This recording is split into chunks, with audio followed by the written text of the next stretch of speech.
London Steenbeck again. Just a quick primer on how to run composite sound prints on the Steenbeck commag or comopt.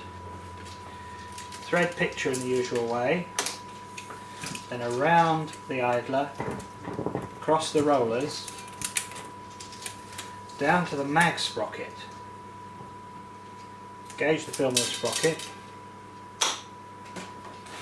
then disengage picture track and put a little bit of slack in via the idler, just halfway in its travel. Then lock off the picture track, and there we are.